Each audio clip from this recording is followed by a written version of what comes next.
Hey everybody, welcome to another exciting adventure in 3D Buzz MMO concept class with yours truly, Derek T. Stevens. Again, I have my chaps on, not the Speedo, it's in the laundry, bunny slippers, cowboy hat. Mr. Nelson is my partner tonight in crime. He's matching me. He was telling me earlier offline that his bunny slippers are a bit dirty, so they need to be in the wash as well. But hey, and we got a lot of stuff moving on tonight. I don't know how many people were part of the radio show last week, and I can kind of see, I have BuzzNet in front of me, so I can see a little bit what's going on.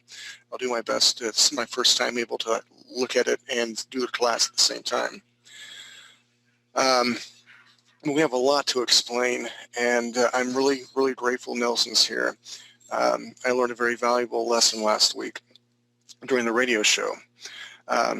I'm an artist. That's what I do. I like to visualize, conceptualize, and then have things brought to life. And I've always, and I hate to say it, but I've always took advantage. Nelson was always here whenever we had any questions about anything technical. I'm like, hey, can we do that, Nelson? He's like, yeah, we can kind of do that. We can do this. And I just got so used to Nelson. Like, Nelson does everything in the world. He has so many hats on that, as he said, he wouldn't be able to fit in a room by himself if he put all hats on that he wears at 3D Buzz. And I publicly, I just want to apologize to you, Nelson, because it's not fair. And it's just, I guess it's my own ignorance because you're just so freaking awesome. I just really thought, you know, hey, we can do X, Y, and Z as long as you know. But we have a new team that is in development right now. Not just, I guess, the technical guys. What's the word I'm looking for, Nelson? What was the team that's supposed to be? Like game design?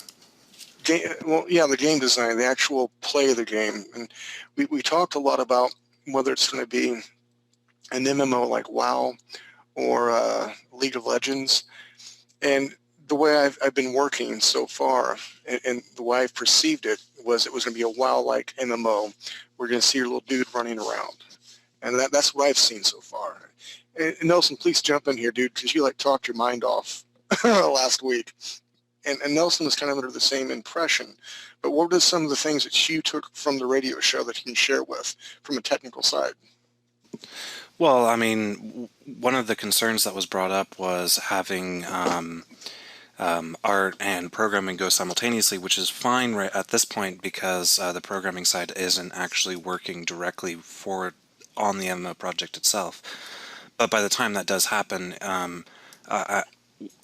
kind of what I got was that it would be nice to, I mean, first of all, building the world is incredibly important. And then on top of that, having an idea of where the gameplay is going to go as well. So I thought the general consensus was to start putting together some game design material simultaneously with the art side so that when the programming side catches up, we'll have something more concrete to work on. And Roger that. That was my impression. Was that? I said roger that. That I think the 2.5 hour conversation that was, you're right, it was like a vicious circle. Was it the egg or the chicken that came first? What should we do? And we've come up with the idea that we're going to continue to do what we do here on the design side. Ray has got, I like to call him Mr. Ray, he has got a very rich story. We're building a comic book based on a short story of his to debut on 3D Buzz. One of my leads is working on it right now. Chelsea Curtis, fantastic artist. Sid should be in here hopefully later on tonight. Steve Curtis is now lead or has been lead for environmental art and weapons design. We have Richard who's doing great, and we have a huge team, but I guess the point I'm trying to make is we have room for more people. And I'll put my link up, and the way we work it, I see there's a couple new people in here. Hey, what's up, new people? What's up? First of all, I'm a little crazy. I've taught before traditionally and at the Renaissance Center and all that sort of stuff. But I believe in having a good time, because how many other people can say, hey, I'm going to a class tonight and we're going to create something cool. And what we've been doing in the past is, I'm going to show you guys what I've come up with tonight as I'm helping a lot of the character designs. I'm going to talk to Steve. He's going to show what he's got and his team. Sid will be here, and Chelsea, and talking about characters and weapons and magic. And what we do is we try to make this a mostly realistic, I guess, conversation and meeting that everybody here can participate in. And what we do is we open up the forums to questions, and we'll have you guys call in and throw your ideas out, and we want feedback on the ideas that we have. The biggest thing that we've been working on so far is what are the aliens going to look like. Now, if you guys have been in the past, you have seen the Eleuthians with the hinged legs, and I'll say it a couple more times. I hate them, I hate them, I hate them, I hate them. I hate hinged legs. Just from the artistic aspect, it is hard for me to visualize and conceptualize some of the poses with the hinged legs. And then we have, well, they've already been done, the Denari from World of Warcraft. There's a couple of species in Halo that kind of looks like them. Didn't want to do that. So you guys can see my screen right now. I'm going to go through some of the things that I've worked on. Some of it may be kind of a recap, but definitively tonight I have what the male Eleuthians are going to look like, and this is what we're going to stick with. For now, everything is subject to change. We're going to have a big meeting at the 3D Buzz Cave. All my leads, myself, Mr. Nelson will be there, and Jason Busby will join us. And we're actually going to put things on poster board, blow them up, we're going to present them like an actual meeting. I'm hoping we're going to record it, or at least bits of it, so we can download it and you guys can watch what a real meeting would look like. And hopefully you'll be able to recognize your ideas that have been pitched. Now, again, it's going to be up to Jason. He is the art director or producer, the main dude, guru guy. I'm a very small piece and a large machine, but I need more cogs around me. I've said it before. When I played keeper in soccer, and dude, I loved it. I was brilliant. If I was about 2 inches taller and about 10 years younger, I think I could become pro. I was really good, but the only reason I was really good is because I had people better in front of me who didn't let the ball get to me a lot. But if it came to me, I'd stop that damn thing. You came into my box, I would slide tackle you. That's my home. You don't touch it. I say this to say that I'm a small piece in this big machine, and the only way that I'm going to be good is because I have better people behind me. I want to throw my hat out to Steve Curtis right now. The dude is a monster. He works his butt off, and this last project we were working on for this guy in the Netherlands, it's Steve's first freelance job, and it's been a monster. He works. Wolf Knightley. I don't know a lot about his personal background, but he shows up every week. He works his ass off, and he has ideas. You don't have to be the greatest artist in the world. You can draw a stick man as long as you can convey your ideas to us. We'll find an artist to team you up with, and we can make visions come to life. With that said, sorry, that's a comic book page I was working on today. These were taken to my phone. I apologize. They were not actually scanned in my computer. But this is what the Eleuthian males are going to look like. Wolf came up with the idea with some of the ridges, more pointy type shapes on the head, the ears. What I'm going to do, or I want to do, is have a leather sort of a symbiotic stone, hard-looking fabric that's around them, and lots of jewelry. And we're going to jewelry again. Not every stone will be magical, but I have a soul stone right through here. And let me get a color picker here. Red. I'll say okay. My brush tool. Yeah, he's black and white, so he's not showing up in red. But right here, that's where I'm placing this particular soul stone. And again, I'm picturing a tropical environment. And however, with that said, when Steve gets on board, he'll talk about all the different environments. We're really wanting to showcase two nice, beautiful scenes of desert, of the tundra, tropical, forest, and then my biggest love right now is the underwater feature, because I just think role-playing possibilities would be really cool. You know, how the humans are going to be able to breathe underwater, yada, yada, yada. It poses lots of questions, and I think it'll be really cool to play. Steve said this guy looks a little sad. So what I did was I drew this guy. And while we're here, here's a little quick art lesson for you. I'm going to hit my lasso tool. I'm going to pick him around here like this. He's selected. I'm hitting Control T. And now I'm just going to straighten him up a little bit like this here. But this guy was actually created during the radio show. He put a pen in front of me and anyway, it is a sickness. Again, he's naked, but I was starting to put more of the jewelry, more of the gauntlets and stuff on his legs and arms. Again, the soul stone in the head, playing with the different ridge points. Let me hit Control Z, then Control T again, just for this. Well, you can't see it. This head is a lot more pointy, and again, that's what Wolf Knightley came up with, where the male subjects will have more pointy heads and the women will be more round and soft. And again, I was playing with the back muscles and stuff through here, which led me to this guy here. And thank you very much, Wolf, again. I want to see maybe 2 to 3 head designs for our Lethean males, but they will all be pointed. And we were toying around with the idea of having some sort of bone spur here. And bone spurs may come from the chin for like bull rushes and headbutts and stuff like that. Nice, tight muscle mass, very long arms, and very, very big, powerful fingers. So with that, what is this one right here? Hold on. So I did the image planes. Well, which leads into another announcement. I'll be teaching a anatomy physiology class. You're going to learn about ears, hands, feet. You'll see a lot of artists, whenever they, like Tarzan back in the day, they draw him and he doesn't have a lot of clothes on, but he always be standing in grass through here. So you couldn't see his feet. Oh, there's a rock. Here's a dandelion. Woo! So I'm going to show you ways not to cheat like that. But every now and then, if you're in a hurry, you have to do what you have to do. But I will go into all the major muscle groups. And with that, this will help you design your own image planes and help us out creating assets for the game. So the basic synopsis of an image plane, you draw one. What I always do is I start with the front view, what he or she is going to look like. And you can notice these guidelines from the ear here to the ear here, from the bottom to the bottom, they fit. From the chin, line going down to the chin, and again where latissimus dorsi comes down, and then the obliques start. I wanted to make sure the same, I guess, function would be here.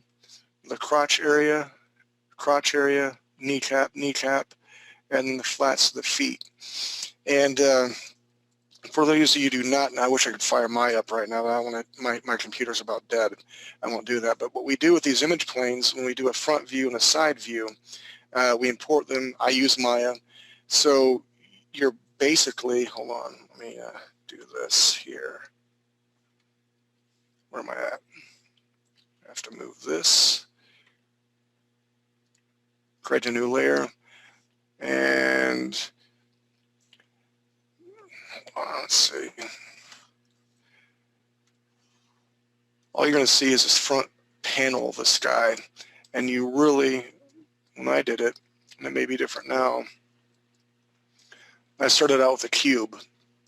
And with a cube, hold on, let me do this. And because everything, there's so much to throw out today. Whenever I do these drawings like this, what I'll do is I'll mess with the hue saturation under image adjustments, hue saturation, and then I would bring it all the way down to black and white. So for all intents and purposes, this is a black and white illustration. So right now what I need to do to make it in a color form, I'm going to go to image, to mode, see, here, COIMK. So let's see if I can pick a color now.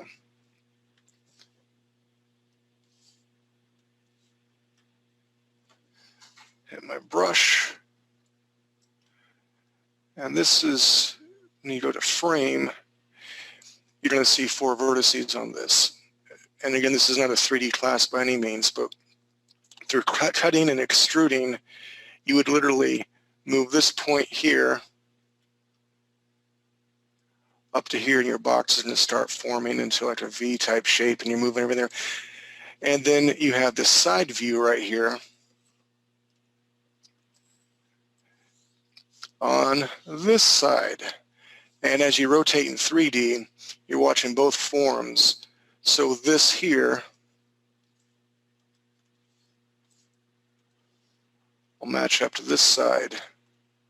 And your vertices are up here, just 4 for the cube, but you start to form it to the alien or your asset's body or form. So that's what's important for image planes. There's a lot of great artists out there. I am not one of them. I wish I was. That they don't need a box model. They don't really need image planes. They can just visualize it in their head. That's not me. My workflow is I make image planes. That way everyone's on the same page. Because right now, literally, you can take my image planes and you guys can start modeling and playing around with this if you are an accomplished 3D artist or somebody who is learning. With that said, the last thing I'm going to bring up is we went hiking this weekend. Devil's Graveyards, Devil something filled.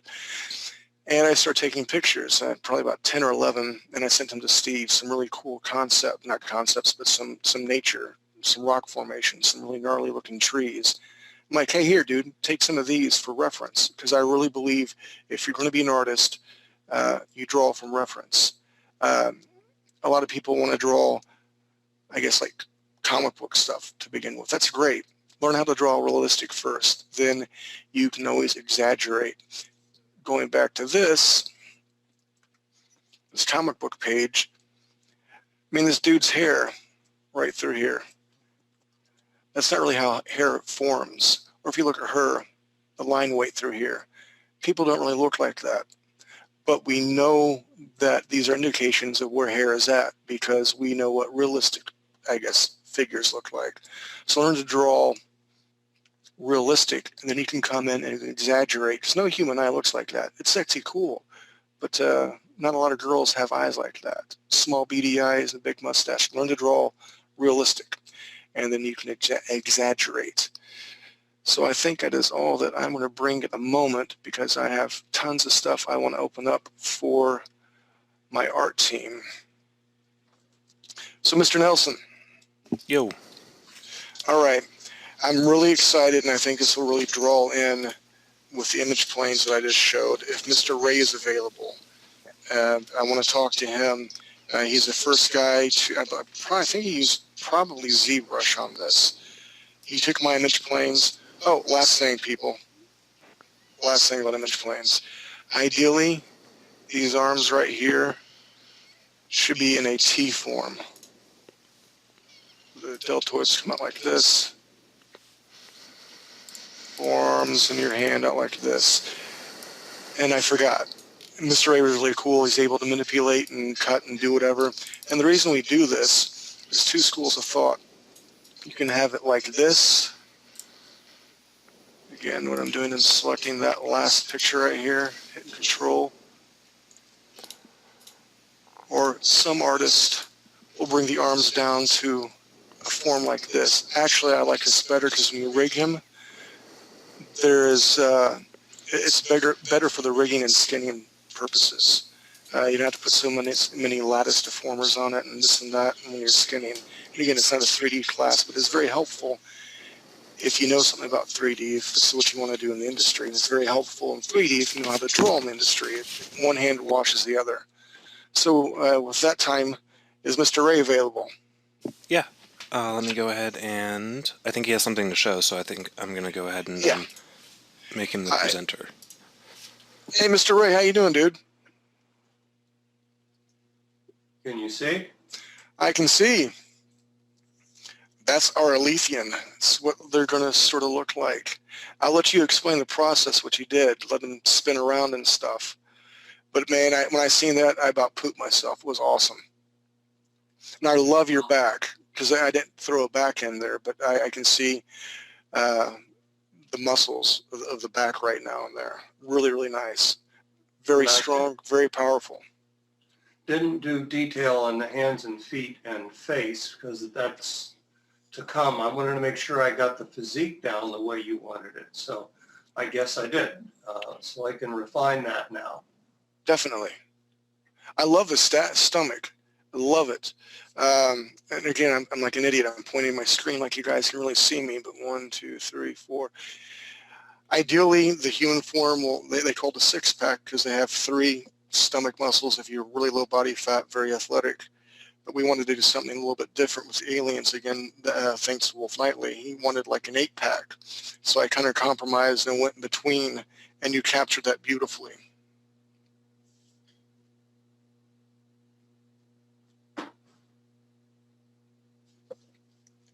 still there? Yeah, I'm here. Okay, so explain your process a little bit and how the image planes helped or hindered, and be honest. Okay, well, this happens to be a program called Sculptress, and you can get it from the same people that do ZBrush, so only this is free. You don't have to pay a dime for this. That is awesome. If you can put the link in BuzzNet so these other guys and gals can get it, that would be great. Okay, I will do that.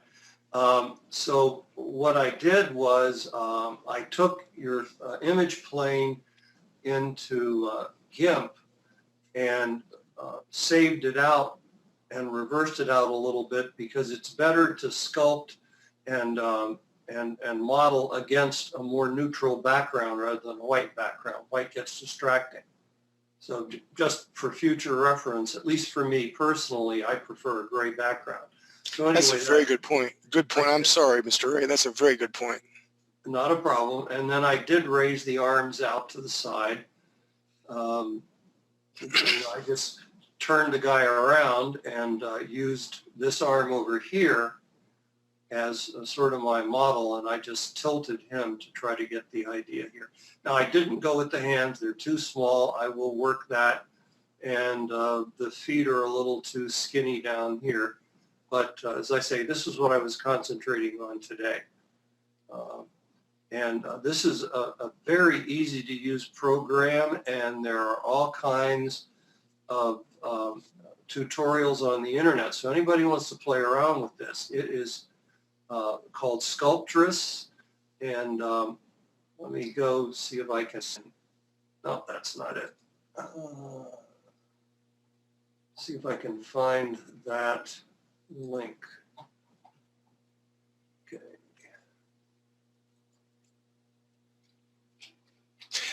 What is the poly count right now that you have of this guy? Oh, that poly count is insane. Okay, that's what you do is you take this this figure and you do what's called a retopology on it. And you can use Blender, which is free. You can use Topo Gun, which costs a little bit of money. It's $100. And what happens is, as you do your squares like you were showing, these programs use a way to have your squares stick to the surface of the model you brought in as a base. And then when you finally have created the low poly mesh over top of the base, you do what's called, you bake a normal map onto the low poly mesh that imitates the more detailed mesh from the high poly mesh. And you can take that into something like Unity, and it makes the low poly mesh look as if it was as detailed as this. awesome. Because okay, for those of you who don't know about poly counts, whenever I was working with Epic Games on Unreal Tournament 2004, all characters had to be around 3,500 polygons, and that's with textures and everything. So most of the detailed artwork was with textures, but now because of normal maps and what Mr. Ray was talking about with baking stuff in, and you can take and model a crazy high-res thing like this, and then it actually goes into Unity very low poly. And the reason you want low poly is it's easier for older computers to work. It won't kill them. And you also have to remember, if you're going to be in like a World of Warcraft situation where you may have thousands of people online and they're all running around, it saves on I guess, what's the technical term I'm looking for here, Nelson? Saves on, you mean just like performance or render time, frame rate? Yeah, performance, frame rate, everything, exactly.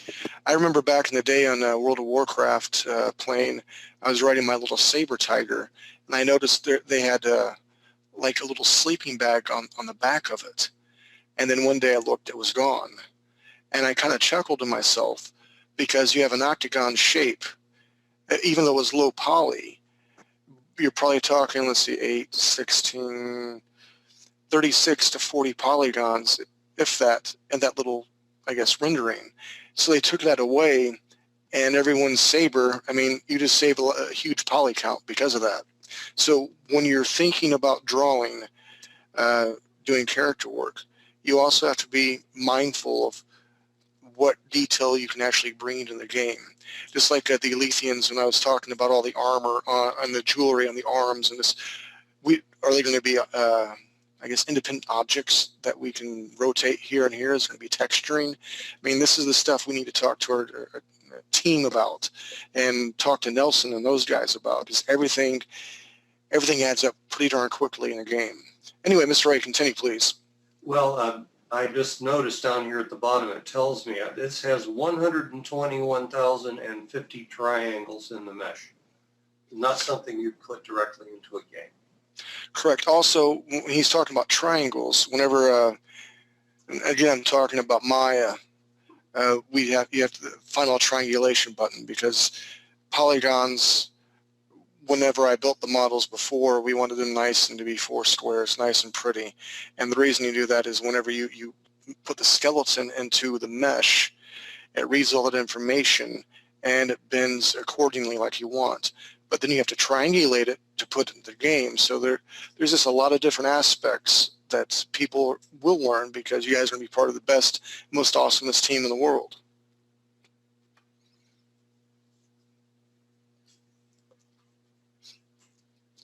Oh, also, for the new people here, this is Mr. Ray. Mr. Ray is the guy who has helped bringing the vision to life with story as well. And his story is fabulous, brilliant, it's rich. Is this the program, Mr. Ray? This is the one you use for the retopology. So, for example,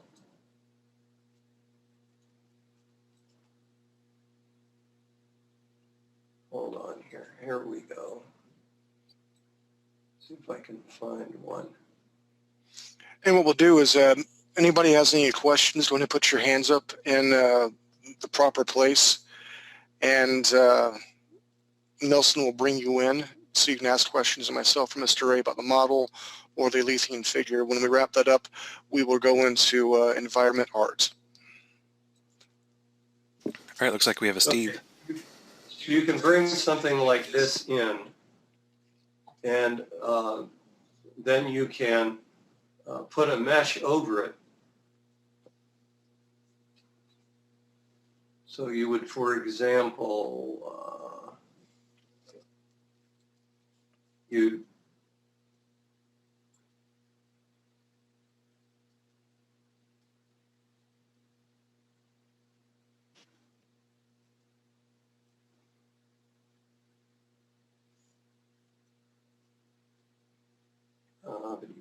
there we go, the bridge. So in other words, you'd create faces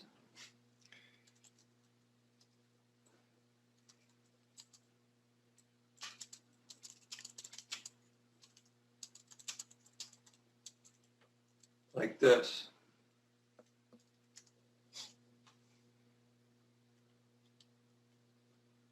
And you go over the entire mesh, and when you're done, you would then bake onto this big mesh all the detail that's on the smaller mesh. And then you would take that along with that normal map, that mesh, into something like Blender or Maya or 3D Max, and you would give it a skeleton.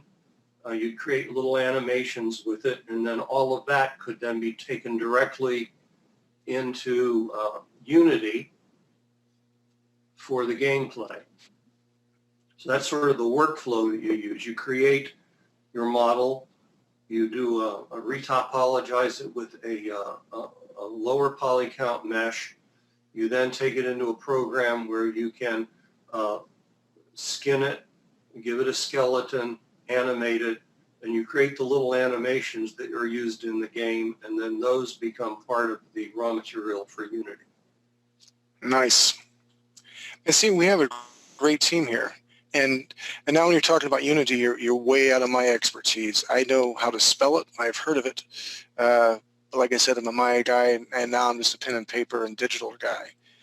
So very well, very good. And if you can bring Steve in, I know he has a question. Alrighty. And here's Steve. You there, Steve?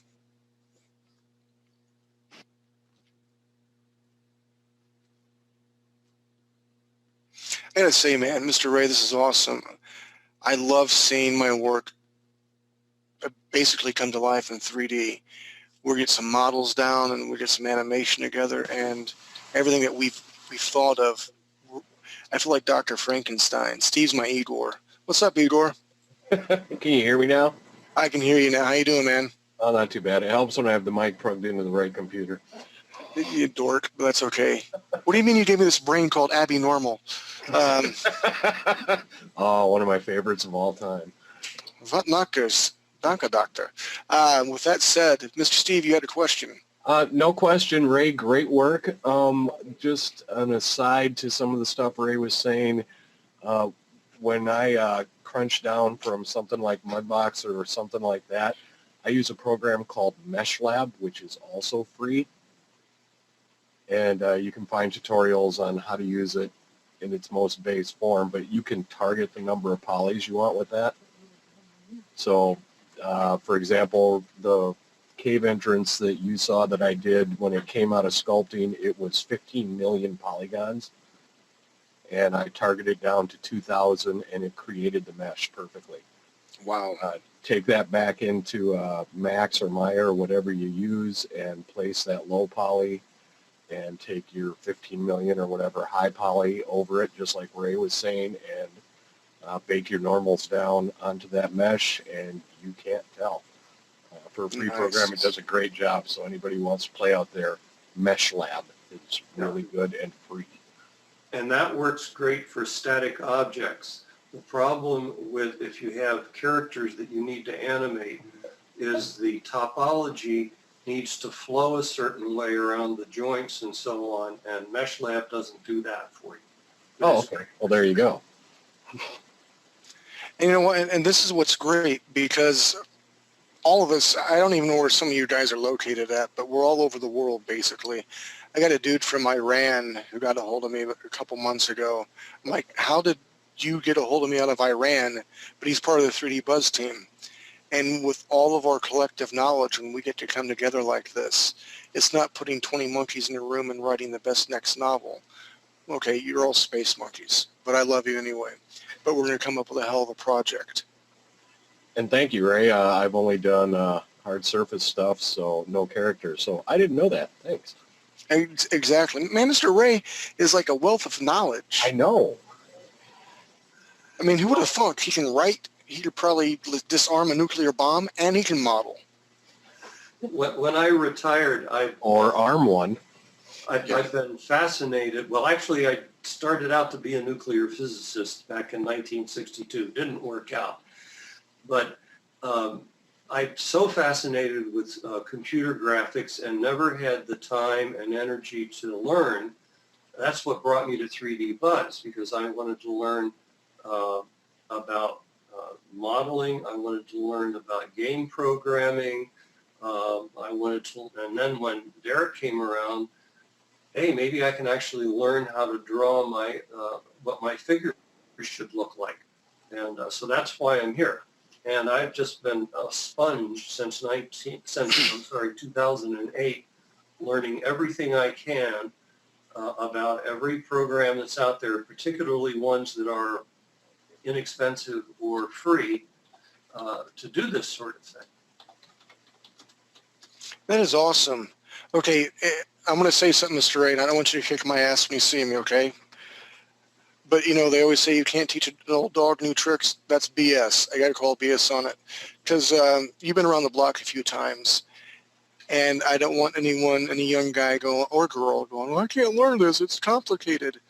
Man, Mr. Ray has been around, like I said, a few times, and he's still embracing new technology and pushing the envelope. And I feel very inadequate at the moment. I really need to catch up to you, Mr. Ray. You're freaking awesome, dude. He just sent me an email. Going to kick your ass next week, Derek. Okay, that's good. It's all good. Any more you want to share, Mr. Ray? No, I think that's it. Can't wait to see some of the things that Steve and his kids have done. It's amazing. And okay, since Steve's here and he brought it up, I'm going to bring up the Netherlands guy again. I got a phone call, not a phone call, got a Skype call, and this guy's like, yeah, I want to make a phone game in 24 hours. Give me all day Monday. I'm like, all right, I'll give you like 24 hours. So the more that I do, I'm like, dude, I can't do all this in 24 hours. I'm like, let me bring Steve in. He's like, okay. So then it goes and goes and goes, and I'm like, I can't draw, ink, everything you need, and do colors. Let's bring Chelsea in. He's like, okay. Well, 24 hours was on Monday, and we're still working on it. But Steve has learned that some people are very hard to please, but because of that, since he's been improving a lot, but because he has these strong deadlines that he had to meet, and he did, he has improved tenfold. And I say this to say to the 3D Buzz team, whenever you sign on and you working with your art lead, we're going to give you assignments to do, jobs to do. And it's going to be hard. It's going to be a little difficult, but it's going to be worth it. And when you marry yourself to these deadlines and you meet it, you're like, oh, God, I got to do X, Y, Z, or I have to lose sleep, or I've got to give up playing a video game for this or that. You will improve so fast because what Steve was told to do from this guy was not in his comfort zone, and it will push you. And you'll just get better. With that, here's Steve Curtis, environment artist, lead environment artist and weapon design guy. Oh, yeah, it's been a crazy, crazy week with this guy. Great job, Mr. Ray. Derek asked me to kind of share what went on there, and when we were brought on, it was this little phone game with some kind of anime, manga-type characters, and so they wanted a kind of cartoony background. Mr. Nelson, can you take Steve's screen too? Yeah. Thank you, sir. Incoming Steve. Roger that. All right. So, and the basis of the game is it's a card-based game. So the lower 2/3 had to be just kind of very simple background without a lot going on because the cards would lay out over that, and all the fighting would take place in about the top third. So, never having done any type of cartoon style, and I needed to have 3 different backgrounds for 3 different levels. This was the first one that I did. And guys and gals, the reason we're doing this is we want to show workflow. And again, I know this is a different project, but the lessons learned here we can apply and will apply to this MMO project. So I don't want you to think we're like tooting our own horn. I don't want you to think we're wasting your time. But when you see the cartoon style here on the screen and for the new guys and gals in this class tonight, and you're going to see what Steve's brilliant at. I mean, I really believe he's like pushing the envelope where he could be pro any day now with what he's doing. But soak in the cartooniness and what he's got to say, and then when you get to see what he's done for the MMO class, you're going to poop yourself. Well, and we also wanted to throw it up as kind of a lot of the concept work, especially environments we've been doing, it's been very speed concept / matte painting type work. But that doesn't mean that that's what the game has to look at. Maybe we want the game to look like this, very low poly cartoony. Maybe we want it to look a lot like Derek's American Fusion style. Those things haven't been decided, so when you guys are doing concept work, get outside your comfort zone. I had never done cartoons, and I had to go study to even have an idea of what to do for this. But maybe out there we come across an idea we like a lot better than what we were doing before. So right. Play around with it a lot. Or maybe Nelson comes back and says we're doing cartoony because you guys can't put 750 billion polygons in this, so cut it out.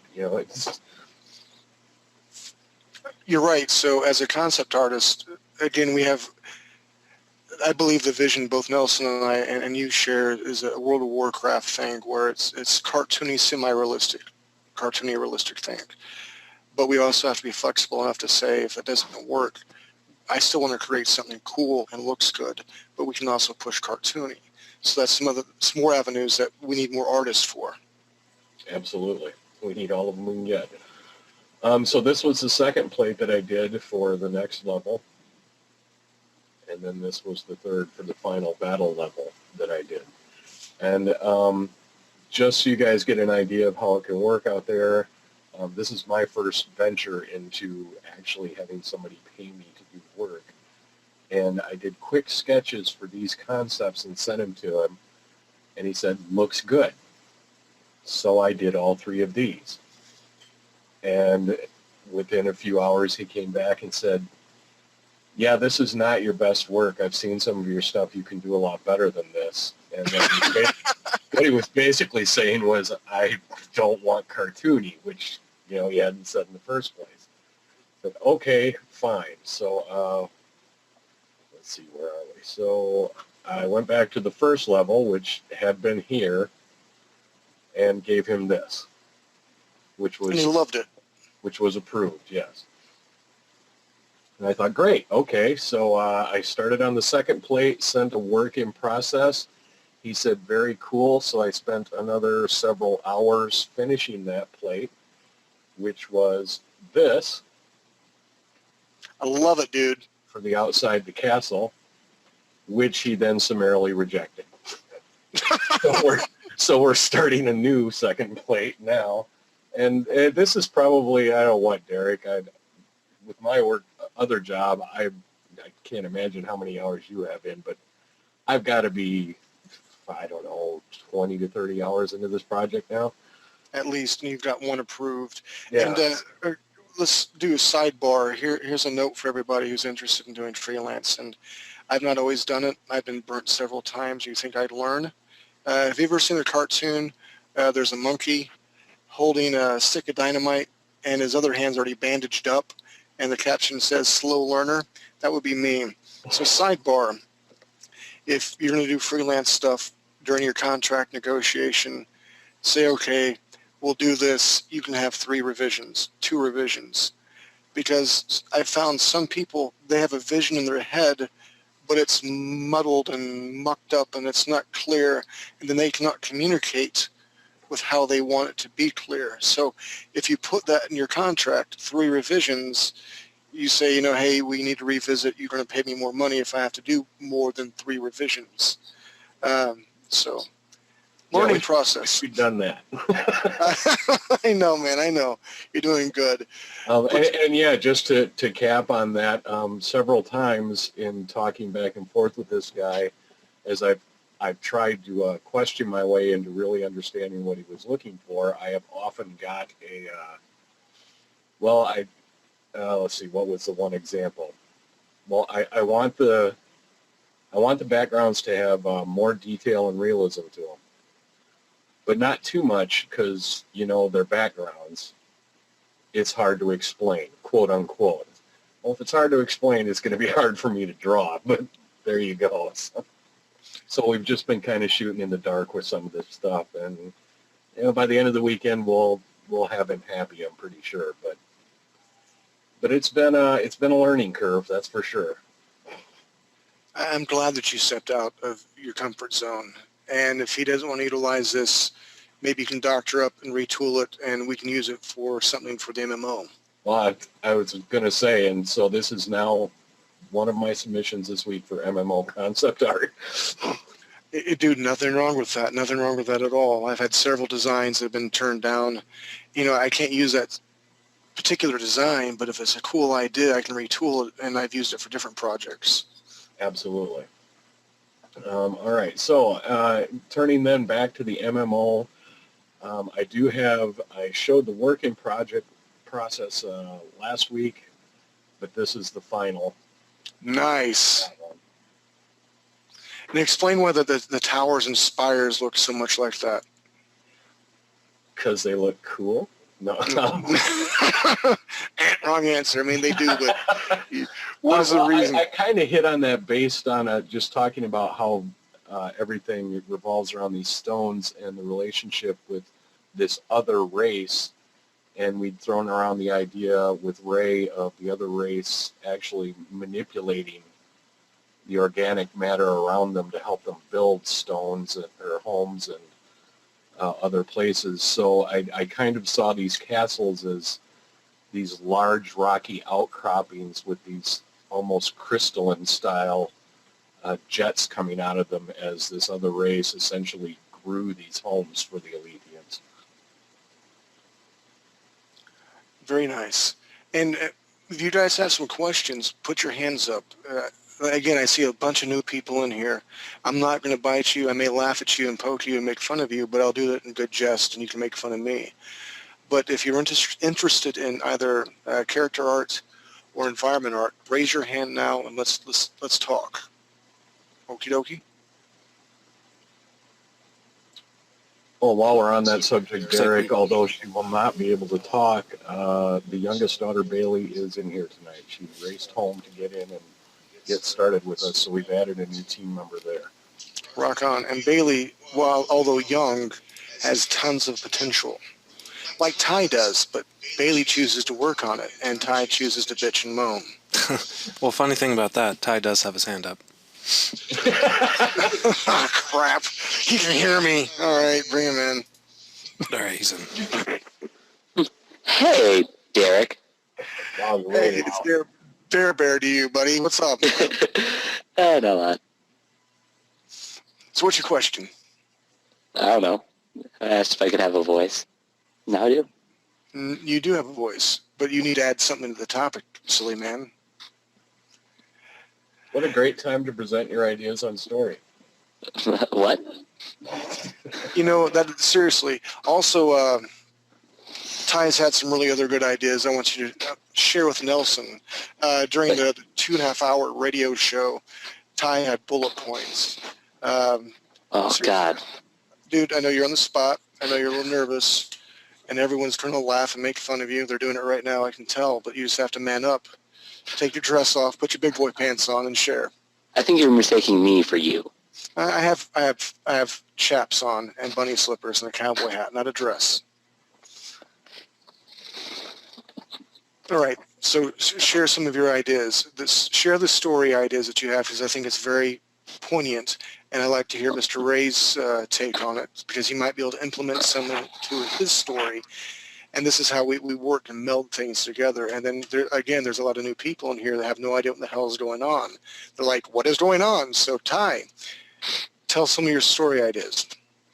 One of them was that since we have the Alethian culture based, like, with female ruling it, you know, was to have a separate tribe or two of males that fucking kind of took off on their own path and kind of rule by themselves, fight with the regular Alethians, if you want to call them that, and humans and everyone else, because they're violent, and then kidnap females from the other tribes to procreate.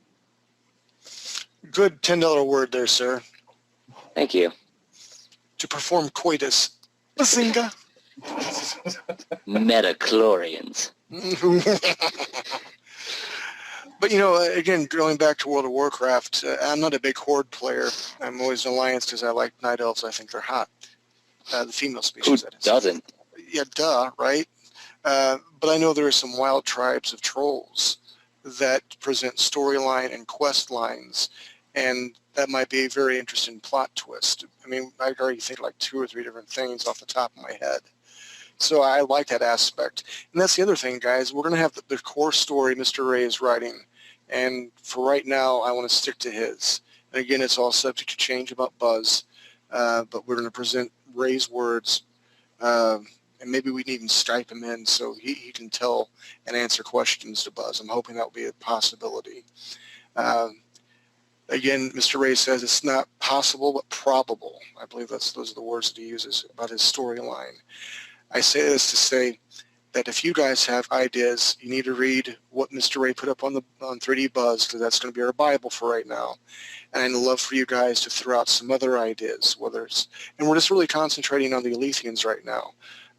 We'll talk about the humans, because those are the bad, evil people, until I start creating them. And then I'll be, from that point of view, I'm a good guy, and the Alethians are animals and savages. But right now, it's just the Alethian culture. So I really encourage you to go to the 3D Buzz forums, read what's going on, and share some of your ideas, because we do police them, we do look at them, and we like to share ideas back and forth. This is how this thing works. So continue, Mr. Ty. With what? Any more of your story ideas?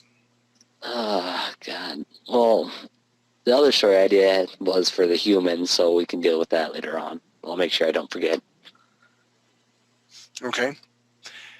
And some of the ideas that you had, some of your bullet point ideas. Why do I have to talk so much? Well, you're the dummy that raised your hand. And it's good for you. Suck it up, Buttercup. You know what? Also, what the old adage is, you're not hopeless. You can always be used as a bad example. Thanks. No, but I say this to say there might be other people who want to call who might be nervous as well, and that's okay. But this is how we're going to communicate ideas. Don't be nervous, and there's no such thing as a bad idea. And if the team decides it's not going to be workable, it's not going to be workable. But this is where all the ideas are born. This is the very first steps. Ty was interested in the design team, and he was kind of like picking apart some differences, like, well, this may need to be worked on, this could be worked on. And the reason I really like Ty is, A, his dad pays me money to talk to him and like him, but B, most importantly, he's played a lot of video games. And what I want to do is try to create something as original as we can. And he's a young guy. He's 17, something like that? Yep. 17. So he's hungry. He's ready to work, Yes, right, yeah. Ty? So share some of these bullet points. All right. So basically, like, set a backstory for the game, which Ray's working on. Talk with everyone to kind of get what they want the perspective to be, like how we were talking earlier, for like World of Warcraft or League of Legends, and blah, blah, blah. Get the Alethian look locked down, and mostly talk to Jason to see what he wants done. And that's going to drive a lot of it. It really will. And I'm excited about the meeting coming up very soon. Yeah, so am I. But continue to work on your ideas, and I thank you for sharing very much. You're welcome. Okay. Does anybody else have any questions or ideas or comments? I don't see anybody with their hands up. And again, on the forums, like tonight, right before I got into class, I saw that Ray had posted an outline for the comic that was a little bit more detailed, and tried to read through that as fast as I could. So stuff's always popping up. Hop in, take a look, and add your 2 cents to it. Be kind. Yeah, I'm getting zero feedback. It's okay to say, I can't figure something else, or it doesn't work for me, or now that you put that, you could take this in this other direction as well, or add to it. I'm getting nothing back. And so I don't know if people love me, hate me, or completely indifferent. I love you, Ray. I love you, I, babe. for one, am loving the story so far, and it just popped into my head, Ray, that maybe we could do a dual Alethian human side story that comes together. What if a geologist that was with the human team had been injured on Earth and had an AI implant in his head because of brain trauma, and then ends up on Alethea where this silicon implant starts reacting? Yeah, I mean, one of the things that I would hope is that Earth's artificial use of silicon to create machines starts getting tangled up with the living silicon on Alethea, and that can lead to all kinds of interesting blends, and you could have our AIs suddenly become independent and intelligent because they've figured it out from the Alethians. The Alethians, silicon life form is not all that smart. Maybe it gets smart from our AI. So there are a lot of ways that could go. Absolutely. And those are the kind of things if you guys are reading and say, hey, what about this? Man, just throw it out there. Not everything that all of us think up will get used, but some of it will. And if it didn't get used, that didn't mean it wasn't a great idea or didn't spawn a different great idea that did get used. Well, the other thing you and I were talking about, Steve, and you'll have to do me justice because there's been tons and I've slept. But I like the idea how we both love dragons, and it'd be cool to see dragons here, and how you were talking about maybe the Alethians actually visited our world through a manipulation of a wormhole somehow. And some of those mythical creatures that we have myths on in our world actually did exist back then. They came through this wormhole. The Alethians came for a short time, and for whatever reason they left. They didn't want it. But I'd like to... Well, my thought was, since we don't have any of those living silicon organisms, to them, Earth was a dead planet, and whatever Alethian word they use for us means ghost, because they see us as dead, basically. And for those who don't understand what's going on, there's a symbiotic relationship with the soul stones. At the very beginning of the class, I was showing you where I was placing them in my male warriors' heads. Mr. Ray came up with a brilliant idea about these symbiotic stones infusing into their body through very early childhood.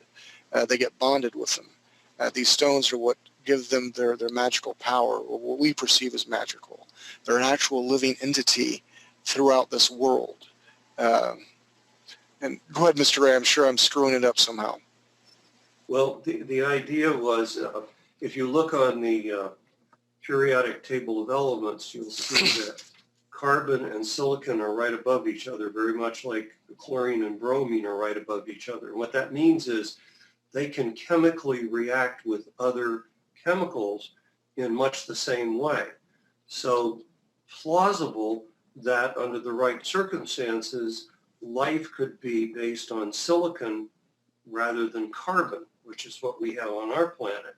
So I thought maybe on Aletheia both occurred at the same time. And as they evolved together, they ultimately came to have this symbiotic relationship. And I'm imagining that the crystalline silicon entities are not on the level of intelligence as the carbon-based entities, but they're more like turtles you can train, or maybe they're as smart as a woodpecker. Not too much more than that. But the thing is, because they are silicon-based, they can manipulate matter at the quantum level, just as here on Earth, our non-living silicon is used to do amazing things because it does work on the quantum level. And so if you get the right relationship with your soul stone, the one that you bond with as a child, you can do what appears to us to be magic. You can teleport things, you can throw fire, you can freeze things, you can potentially create wormholes, as we were just talking about, and it's quite feasible that some Alethians in the distant past teleported themselves to Earth, found it interesting for a while and then quite disgusting because the silicon here was dead and left. That would be a very interesting storyline. And again, I'm looking for all kinds of, well, if that happens, how about this? Or couldn't it go in that direction? I love making things up, but it's even more fun when you take other people's ideas. Like Wolf had this concept of a hive, and I misinterpreted what he was saying and came up with a hive creature that was part of the quest, the culmination of the quest that every young Alethian takes in order to become an adult. and you either live through this or you die and no one sees you again. So misinterpreted his idea, but it led to something else. Toss stuff out. I'd love to hear it. Amen. And on that mark, because we're like 13 minutes over the hour, tell you what, we're going to take a drink break, potty break, whatever you got to do. Dude, that rocks. I want to see that and talk about that, because about the whole red sky. Then we'll open up with more questions. Guys, gals, I want someone to ask some questions when we come back. And then I want to introduce Wolf to everybody. And if anybody else is on your team, Steve will introduce them. I want to get Chelsea in here too if she's on board. She's been doing a lot of character stuff. So let's do a 10-minute break, pause for the cause, and we will be back very shortly. Hey everybody, we're back. I hope your break was as good as mine. I did 2 miles running on my hands, then 1,000 push-ups, set-ups, and then curled 20-pound dumbbells with my eyelashes. I am ready to go. So with that said, Steve, who thought of this? Was it Richard or was it Wolf with the red sky? No, actually, it came from Donald's concept stuff. That's it, Donald, yeah. Red skies, and I was tasked by you with my next thing that I produced should have a red sky. So, And tell us why we want a red sky. Not only does it look cool, but why do we want a red sky for concept? Because it's not Earth. I mean, at its basis form, this is an alien planet, so we want to stretch the ideas of what things might look like. Very true. However, a tree should look like a tree, correct? Correct. See, we're learning all sorts of stuff, and we're learning ABCs and how to rhyme stuff. It's going to be fabulous. But talk about your piece here. This was something right before we got into that other project we were working on, so I had to kind of tighten it up and finish it up pretty quick. I'm not quite happy with it, but basically the whole thing revolved around having that red sky, and I thought, well, what might produce that? If they have a standard yellow sun and we can breed there, then they're going to have a generally blue sky just like we do. So perhaps they have dual suns that are producing a different color spectrum. That's a possibility, but the thing, and I think it's a cool idea, if you live on freaking Tatooine, if we have dual suns, are we going to be able to have a tundra? Well, that depends on whether or not they rotate together, how strong they are. They may be 2 lesser suns equivalent in output to our sun. You catching all that, Mr. Nuclear Physicist, Mr. Ray? Yeah. Yeah, and I would just now like to add the caveat that nothing I say is ever based in any sort of real scientific facts. So, well, it sounded good. And again, one of the lessons you have to learn as a concept artist is if your art director says, why does that happen? Why does that work that way? You better have an answer for him besides, because it looks cool. It may look cool, but whenever you're creating a story, you have to always try and sell it. You always got to try to sell it. I'm a BS artist. My name's Steve. That's right. That's me. And then just with a couple of other pieces, these rocky spires seem to be an ongoing theme with me at least. So I wanted to tie it into that and create this river that has all of these spires coming out of it. And my little Alethian guy boating down the middle there for scale. I like that. I can't wait to do the water environments, and you'll be tasked with that very shortly. No, thanks. You're quite welcome. Any news from anything from Donald? No, I shot him. Is he here? Nelson? I don't know. No, Donald. All right. Yeah, I emailed him earlier.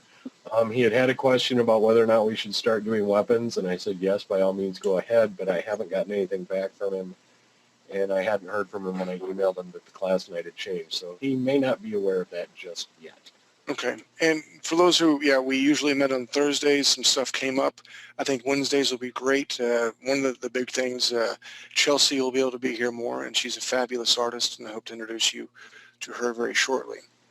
And she did post in BuzzNet that she didn't have a lot that she got done this week, but she did have stuff she could share. So Awesome.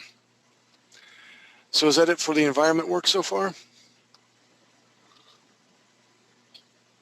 Yep, that's going to cover us for this week in the environment side. Okay, so here's what we're going to throw out. You get a hold of Donald next week. I want 2 deserts, I want 2 tundras, and 2 water scenes. I mean, it's a little bit of work, especially because I know your other workload and the other thing you're doing for the Netherlands. So I say this, does anybody want to work with environment artist?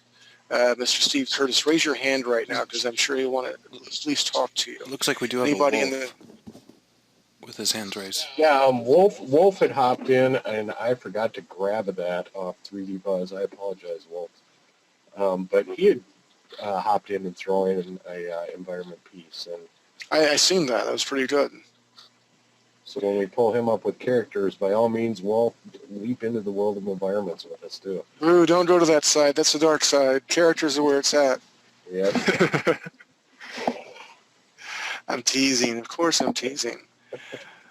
All right, but besides Wolf, because Wolf was already well established, is anybody in here that is new want to be either character, development, weapons, environments, magic? Raise your hand now and let's talk. Wait, let's talk about it. You know, I can talk, you can talk, we can talk about it. Anybody, Nelson? I don't see anyone, no. Scared them all away, Derek. I know, poop on a cracker, right? Let's bring Wolf in and see what he's got to bring to the table tonight. All right, he's here. Good Abend, Herr Wolf. Was machst du? Oh, I'm unmuted. Coughing. Yeah, we heard. It's all good. Sorry. I didn't even say. Hairballs. Yeah. Hey, I did get to see your environment work. Yeah, can you go over to my screen?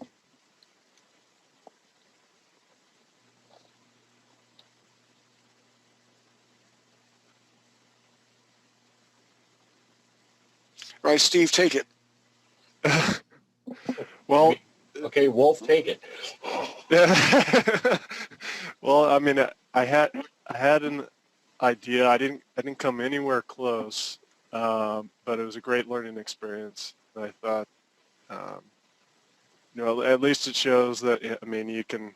I think that the trees actually look cool this color. They still look like trees, but it just shows you that you can do something a little bit differently. Well, I'll show you what my inspiration was. You see this? This to me, I saw a tree in this. The top of the tree. I saw grass. I saw interesting dirt here, and so this is what I thought maybe a trail, and so I was kind of seeing this grassy forest with the trail thing. So I was trying that. It looked really otherworldly, and so I wanted to capture that, but I made it very Earth-like. I made it so that's. I mean, see, this is the path, that color and stuff, but and this is more brown than red, but I'm still gonna work on it. I have some other ideas. I'm gonna go with doing mold and stuff, and I'm gonna try and get it a little more otherworldly, capture that, and I have a lot of ideas, and I think it'll come out good. But this is really my first environmental drawing, so I think it. That's cool, man. I can't do environments. And this comes back to getting an idea out there and how other people can play off it. I don't know how many people are familiar out there with what's called a smoke tree, but when I saw Wolf's drawing, that's what these trees reminded me of on a much larger scale. A smoke tree is more of a shrub-type tree, but the foliage on it is so light and feathery that from a distance it just looks like these branches surrounded by smoke. And the way that is kind of reminded me of that, and was a very cool idea. I could see modeling some of that up. Yeah, also I put these little flowers to just try and get a little more color and something a little unusual. But you know, this it was actually supposed to be a mushroom I saw on TV. I couldn't completely remember it, but it's something like this. But it ends up looking like a water hole thing, or what do they call it? Bird bath or something. It kind of makes it look like a park. But anyway, it's interesting, the red sky stuff, because I had the idea. I was looking at different nebulous clouds and stuff, and gave me the idea of what if on this planet there were things that kind of had that kind of nebulous look to them, like a nebulous cloud. But like I was thinking, kind of not just up in the sky, but kind of like how fog gets right down there, and so it's like walking through nebulous fog. Nebulous fog. That's a cool idea. It's Yeah, very cool. You can have a lot of fun with that too. right. Yeah, I was gonna try some stuff, but I think well, I mean, I still will, but I think Steve would be able to do much cooler stuff with that at this point. Stop that. No, I mean, you No, put the Steve work wouldn't. into it. I'll get there. I'll get there. So that's what you want to see, this thing. Now it's kind of you've narrowed down the look, so it's kind of not that much of an issue, but anymore, I guess. But I did try some things. It's a hard perspective for me to get. Got it sort of close. I like the color palette that she chose. I like the blues with the purples, not exactly complementary, tertiary, whatever. But that's one thing we'll learn, excuse me, in anatomy physiology class. I'll show you guys different head tilts, three-quarter views, because honestly, straight on view a lot is boring. We'll talk about that later. But I love what you're doing with the tribal. This is your first three-quarter view, isn't it? What's that? This It the is. first time Oh, you've yeah, done yeah. three-quarter view, isn't it? Yeah. See, For the growing by class. leaps and bounds. Three-quarter view is hard. What's that? Three-quarter view is hard to do. That's a big leap. These are actually not supposed to be tattoos. They're supposed to actually just be decorative. Just how, think of some lizards or whatever will have different colored things. They're actually supposed to, I kind of was trying to have them a little bit of shadows here to show that they're indented. I can see that. That comes through.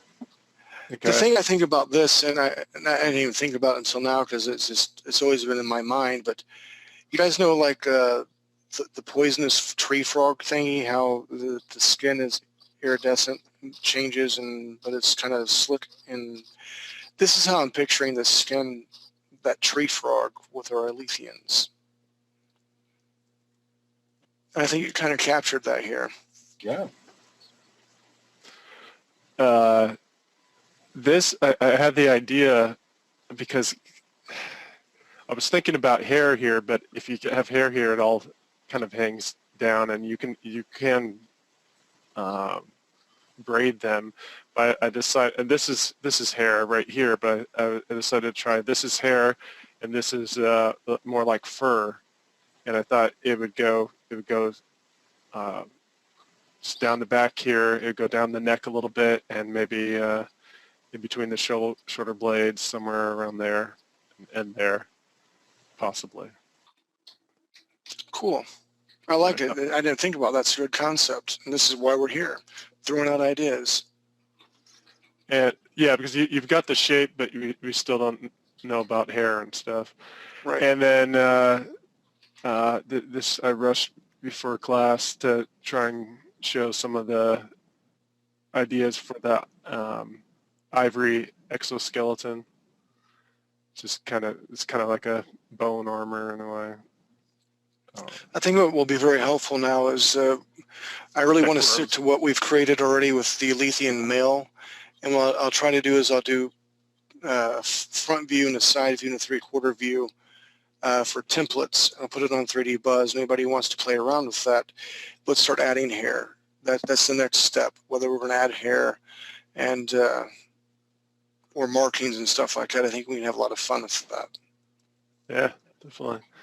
Yeah, the concept here is that it was actually growing out of them, and that's just if I don't know. Did you look at the stuff about? Did you read the thing about the queen idea? I have not, and I apologize. I did in that read every fourth word sort of way right before class, but yeah, the idea was that that there could be for each tribe or kingdom or whatever it is, there would be queens that would be in charge of everything, but they would actually they would produce eggs, and those eggs would be given to regular, or not regular, but other non-queen females. That's so it, and so they would choose. The queen would choose what couples could get.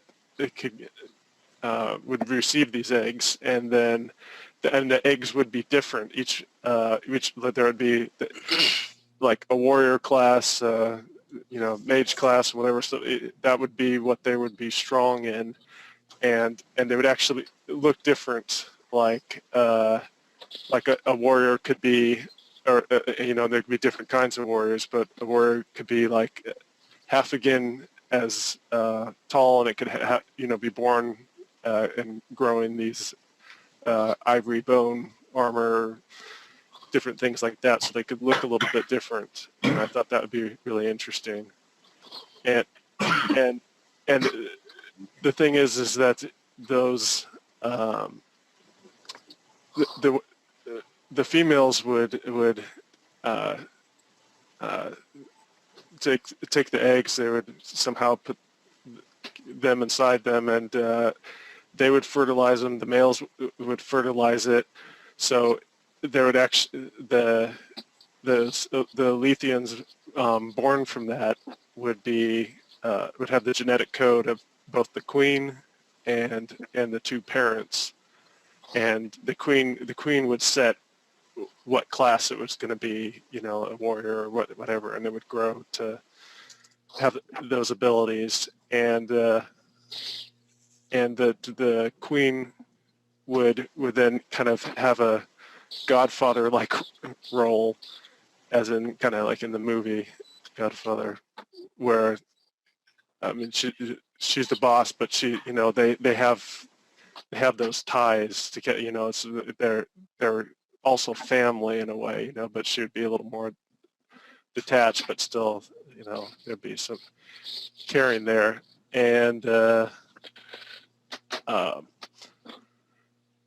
so I thought, and what could be is that the male and female without the queen could maybe have their own babies, but those would just be Elethians that had no gift in the powers. There would be things, they would do things like be maids and cooks and farmers and things like that. There'd be NPC characters. And Mr. Ray, you here still? Yes. So what are you thinking about the ideas here? Well, I had left a couple of notes for Wolf on this. You can do all of these things, and it's a really interesting idea. What I couldn't figure out is what his thoughts were as how it affects the game. And for the comic, you could do anything. Because this would be part of the backstory. But would players be queens, or would no? elected to be queens? And if they were elected to be queens, what would the people voting for them get out of it? You know, people aren't going to, in the course of the game, have a child. So Right. that wouldn't be, it wouldn't be that they'd be getting something out of it for their children. They'd have to get something out of it for themselves. So that's the part you know, from the gameplay side is where I'm a little confused. Yeah. Okay. It's really just backstory that the queens would be NPCs, and so they. Wait, hold on real quick, because I don't know if Ray. Hold on, I don't know if Ray knows what an NPC is. An NPC is a non-playing character, where the queen or king or NPC has its own artificial intelligence. Okay. It can drive story, but players don't play it. These would be AIs then. Okay. Yeah. So and the idea is that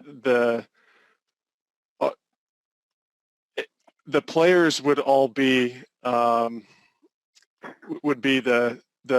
these upper class or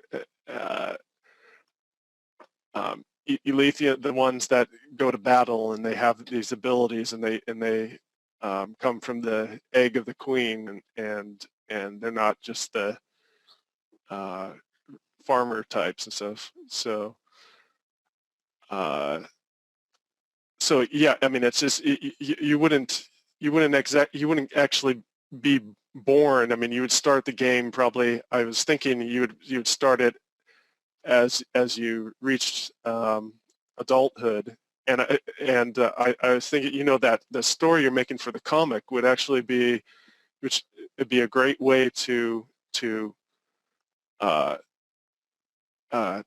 start off the game where you're going on these trials and stuff to just to teach you the game mechanics. That's common in these kind of games where they kind of have a noob island or something where you kind of learn the things. Let me translate, okay, again, because I love Ray, but Ray's not a generation of Xbox and stuff. What he's alluding to is, in the beginning, when you do your character creation, hopefully there'll be a screen, and like Nelson said, we're not going to be able to have a lot of diversity, maybe 3 or 4 looks at most in the beginning, and then, you know, you pop up, you're on Island X, and you start your trials. And as you start your trials, you can pick what path of magic or what you want to choose. It's almost like a tutorial phase, Mr. Ray. You can choose A to go to, like, say, and I'm just throwing this out, like embrace fire magic or whatever. And then you're going to go to that path and you're going to learn what buttons to push for your first spell or your first action. And then you'll fight something and then, you know, gain experience. So then you'll move on to maybe another trial sort of thing. And at the end of your trial, maybe that's when you see the NPC, the queen, who gives you your blessing, and, you know, she can mark you in some way, and then you'll be distinguished that this is your specialty. Oh, yeah. As a matter of fact, I had a thought like that from what Wolf had been saying at the end of the quest in the comic book and in this sort of mezzanine learn the game. The character is on an altar. The queen appears, puts her hands over you. You rise up off the altar, glow a little bit, and you've now reached adulthood. You can now go into the regular game. I like that. That's something we can definitely explore. Hey, with that, Mr. Ray and Mr. Wolf, I love you both, but I want to move on. If Chelsea's here, she's got some other art, unless you have any more artwork to show. No, that's it. Wolf, I love your ideas, man, and keep them coming on 3D Buzz. Again, it's been a crazy week for me in production. I will police them a lot more thoroughly. I love your 3/4 view, dude. Your shading and your coloring has come so far. I'm proud of you. Well done. No problem. And also, Wolf, your game design ideas are strong. So when they get that side rolling, I would not to put you on the head of the pin, but I would love to see you participating with whatever they get going too. You've got some really great ideas for how game. I would like to. Go ahead. I don't know how to pronounce it. It's WYKK. She or he says for game impact, it could provide a system of separate tribes, each with its own queen, or questing motivations, like someone kidnapped the queen, something like that. It could lend toward critical importance that guides the player's motivation in the game. So you guys got so many rich ideas, and I'm making notes right now. Again, put them on 3D Buzz. Go to the forums, utilize this stuff. I love the idea. There's been several great ideas about how the moons affect the tides and can affect the creatures, and you guys are coming up with great ideas. And again, if you want to call in, raise your hand. We'd all love to talk to you. I promise you, I won't give you as hard a time as I did Ty. Heh. So, with that said, is Chelsea there, Mr. Nelson? Indeed. Can you bring her in? Yep. And she's in. Chelsea, Mama, what's happening? Oh, not much. Hey, I'm I don't glad have a that whole you're lot here. to show, just like one picture, but it has a lot of things in it. So What I want you to do, and I'll give you a few seconds literally to prepare, go ahead and get the last 5 or 6 pictures. We have several new people in here tonight I'm excited about, and I don't know if they've seen the other classes. You were telling me that, how did you put it? The last MMO class was uploaded was a copy of the other one? yeah, I went to watch last week's video, and it was from session 4, which I was there for. So then I went and looked at session 4 and thought, well, maybe session 5's in there, but no, it's also session 4. Yeah, that's my bad. I noticed that this You know morning. I what? don't know if I fixed it yet. Did I fix it? Poop happens. Poop happens. Yeah. And again, Nelson wears so many farting hats, it's crazy. So that's why I like for you to pull up about, 4 or 5, maybe 6 of your illustrations. You're a strong illustrator. Okay, let me And- go find those. You go find that. And everybody, this is Chelsea Curtis. She belongs to Clan Curtis, which is seen to The nation state. the nation state. Well, it was funny because when Bailey got a hold of me, Bailey's Steve's youngest kid, and I'm like, I'm the youngest. oh, you're the youngest. She's the youngest girl. Yes. I said, this is awesome. I said, I plan on collecting all the Curtises. Mwah. You're insane. I am. No, I've been tested. I can prove I'm not. Really? No. Can you? I've worked in mental health and done things like that, and can still bite my own toenails. I'm just saying. So can I. You're 17. I'm 42. Holy. We're both What? being gross. Nothing. Are you ready, Chelsea? Please help me Yeah, out I here. believe we're already on my screen, so I got my older pictures up that I did, the more basic ones. I don't know if you wanted me to pull up on how the feet look, because I think, I think everybody embraced your feet. I'm Yeah. not gonna lie. I'm a huge Nightcrawler fan. Okay, sein truthful. That is a very bad thing in German. I found out when Nightcrawler gets scared. But I love his feet, and you embraced it. We wanted cat-like toenails, yeah, and you did it. that's the And- picture and- there is what I did with the outline for the feet. Hey, you seriously have helped me out with Heavy Cat Studios.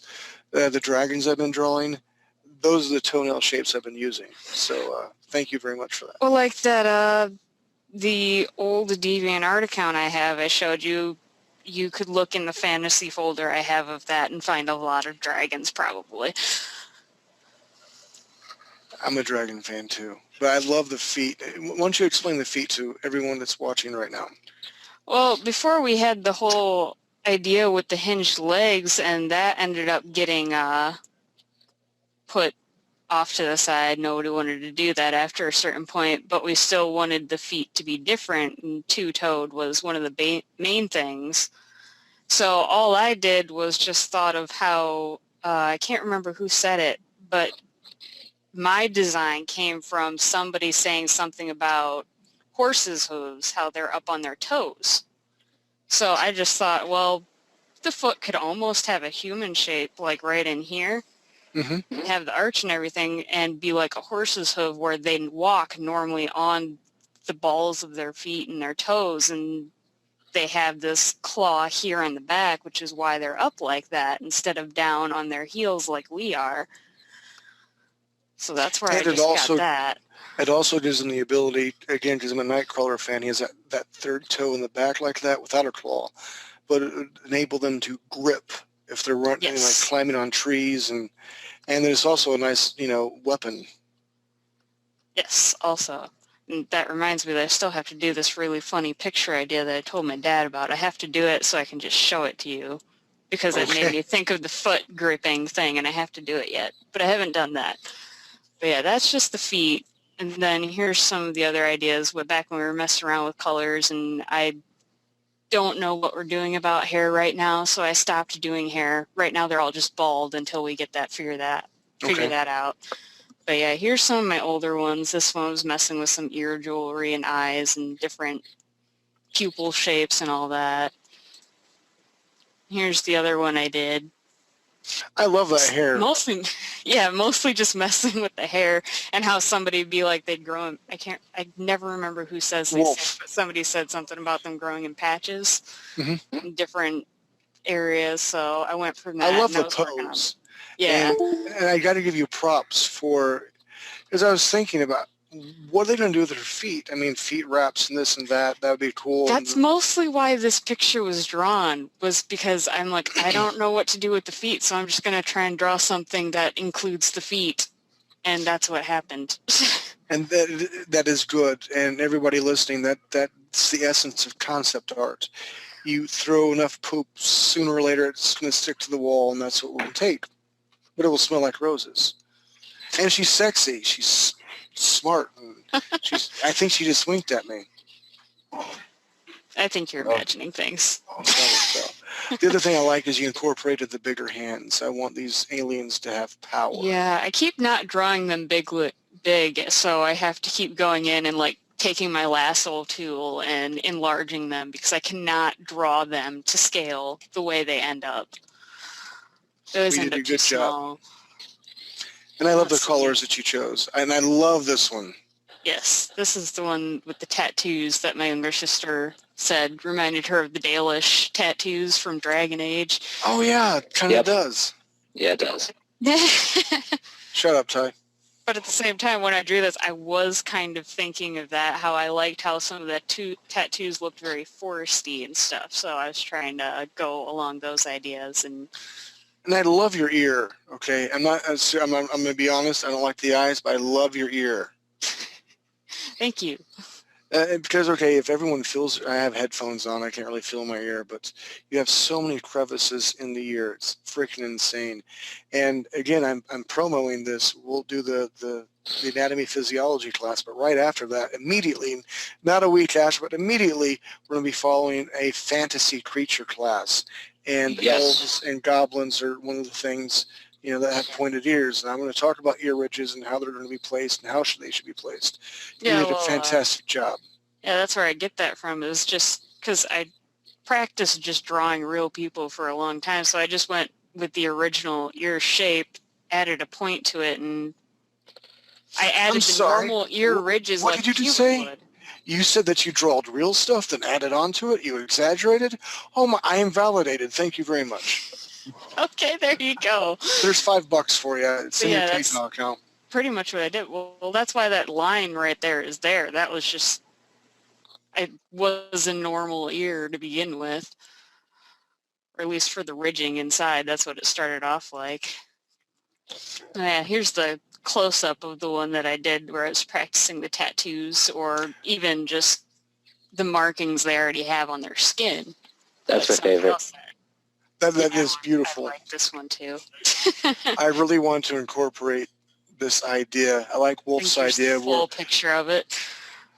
I like the idea where Wolf's idea is that they're in there, they're indented. And we can do the indention with your designs here. It's beautiful. Like the indentions in the head? Well, it could be indentions in the head, or it could be the tattoos. These lines here, I was picturing the head a little more indented right there and giving it a different shape. That's why those black lines are there. It's beautiful. Well done. Let's see. what else do I have lined up here? Oh yeah, that was the I one don't. where I was messing. I've never seen that one. Yes, you Well, did. that's because no, he No. didn't. He walked away. He told Oh. us to talk amongst ourselves when I got to this one. I had to So he probably didn't use the see this potty, one. or my blood sugar level. I'm a diabetic for those who don't know it. I love that. Like, hey Derek, what's happening? I'm like, I don't know, baby, what's happening with you? And she's like, oh, I see you've been working out. And I'd say like, well, I have. Do you want to see my flex muscle? And she's like, It's "Brrr." not where this was supposed to be going, but okay. But that was where I was just messing. I didn't know if the rigging was only for the guys, and somebody was saying that's how they originally thought it. But I just drew a chick because that's what I'm used to drawing. But I was thinking when I drew this, if they have ridges on their head, why don't they have them other places, like on I their was going to point shoulders out, I and love their that. legs? You know I like what? the shoulder ones too, and those are really good spots, by the way. Yeah, I didn't know whether those were just like supposed to be spots or maybe a sort of scaliness to the skin because Okay, of let's the decide this ridging, right too. now, okay? Let's stop pussyfooting around and playing. Are they going to be tattooed, or are these going to be birthmarks, or like stuff? What, Well, or like do you want to incorporate these, both? the ones that I drew for this picture, I pictured she was born with them. I just didn't know if they were just colors or if they were like sort of a scale on her skin. I definitely think different regions should have different coloring. Yeah, that's why all of mine have been so far different colors. I've been messing with that. And the thing I really Yep. love about this, not only does she like say, hey, I'd date you if you weren't married, and I'd probably agree, but her head shape, it's not a high tilt, and it's not super, super pointed, elongated. You nailed this. This is awesome. Thank you. And I do really like that natural body armor. That's a good idea. Let's incorporate that. Well, that's what I was kind of, when I did this too, how we were talking about the bonding stones, how they will determine like how people will, what they'll specialize in was one of the ideas what these bonding stones would do. With the natural armor, what if they bonded with a stone and they were going to be a fighter? Maybe the stone over time grew these plates on the body. Darn it, I got to do another image plane for Ray and everybody else. Hold on. Because I'm not letting this go. This is effing cool because she looks pretty sexy, hot, cool. And for the dudes, I can make them buff, cool, or we, not I. It's not I, it's we. Are you guys in for that? Let's incorporate body ridges on the shoulders for the warrior class. Yeah. Yeah, I Yeah, like that idea. Derek, that actually goes a lot with my queen idea thing where they actually look different. I like that. I love it. No way. This was my Oh my God. Oh, wait, I'm beginning of bowing my down rough- to you right now. I'm bowing down to you. You can't see me, but I swear to you, I'm bowing down. I love that baby. I've never drawn a baby Alethian. It's so cute. oh my God. Like, if I take these first lines away, they're not even in the original poses I planned them for. I had like little barely outlined shapes of the arms here and the legs there kind of more curled up, and this one wasn't even on the back. I decided I don't know how to draw babies, so I made them a little older than babies. a Hold little on. bit longer. Is Mr. Ray here? Yeah, I'm figuring that the bonding comes at about 1 year old, 2 years old. That looks fine age. Yeah, and that's where I was going to. With your comic, the main character, she wasn't bonding yet, and you had them with their bonded stones down in like the throat of their Yeah, neck, so she doesn't have one there, whereas the rest of them do. You know, it doesn't have to be on the throat. The only reason I went with the throat was so that you wouldn't have anything interfering with head armor and jewelry. Yes. So I thought that the hollow of the throat was sort of out of the way for all the other stuff you might want to put on the Alethian. All right, let's also agree with that then, because I like, not only is it cool, but there's functionality to it. Let's put the soul stones in the clavicle region. And listen, Chelsea, I almost called you Lauren because you're like that on Xbox. I got to tell you, awesome, awesome work. Thank I you. love the expression on her face. I That's love one? the babies. You got This talent, one? girl. Yeah, Yes, that's This awesome. is the one I was actually really happy with the nose too. Because I I had like no that. idea how to draw the side view of the nose, so I just bumped it and then went almost straight down. I like that look. Chelsea, here's your task. And I Oh, really hate God. to give this up because I like drawing hot chicks and stuff. Your task next week is to come up with a front and profile shot of a female Lethean. And if it's good, that's what we'll go with, okay? Okay. Well, it's a lot of responsibility, but it is a brilliant read. My eye goes from left to right, and then it centers right where it needs to. Because the focal point of the story, not everyone knows the story just yet, is that baby and what happens to that baby. Yeah, this one right here. Yep, well done. Man, seriously, I'm proud of you, girl. Thank you. Yeah, that rocks. I was stunned. Why is the Well, baby this, on that? piggybacking. Why does he just look disappointed? Oh, he's supposed to be smiling. I was doing this very quickly because when class started, the only ones drawn were these two females and the head of this baby. Oh my And God. I've been drawing everything else since class started as quickly as I could possibly manage, so I'd have something to show, because I had a feeling I'd be brought up. Yeah, you would. Take away your lines and show the blues again, Oh, your first pass. All right, with that right there, everyone listening and watching right now, did you just say yes, lie, don't actually lie, but did you get this first pass idea from what I taught? kind of yes, kind of no, I can live with that. because I kind of did like the head stuff. I started learning that more because I really needed to, and I was getting really bad about not doing that, and then a little more base work ended up because of you. Like the actual leaving the lines or making the layers and putting the lines in, yeah, that's from you, but I've never worked digitally before. So, Well, that's one of the things that we're going to learn whenever, again, there's several people in here that's new, and my first drawing 101 class here for 3D Buzz. And guys, I'm sorry we're going over time, and I hope that's cool with you, but we're going to go over time because this is working. But we will go through a first pass just like Chelsea did here. It's all it is shapes, simple shapes, circles and this and that. And I'm going to show you how to finite great detail. And then go ahead and bring the lines in from what you see here to this. Now, I don't expect everybody to be able to do that in the blink of an eye, Ty. But if you practice, Ty, you would be awesome at it, Ty. So with that said, continue, please, Miss Chelsea. Chelsea, are you going to put these don't up know on the forum? No, yeah, no, well, not the I comic, don't know where not they're yet. going. Yeah, but this isn't Oh, this is even for the a comic book. page. Yes, this is just Okay. the first panel of the first page, so it's not even a full page yet. And hey, I gotta give you props, okay? Seriously, like the comic book page I had on my screen, it's all done by hand. I'm okay and feel semi-comfortable with the Wacom tablet, but I'm still way better and faster drawing on actual Bristol board by hand. So, girl, I'm proud of you. You keep it up.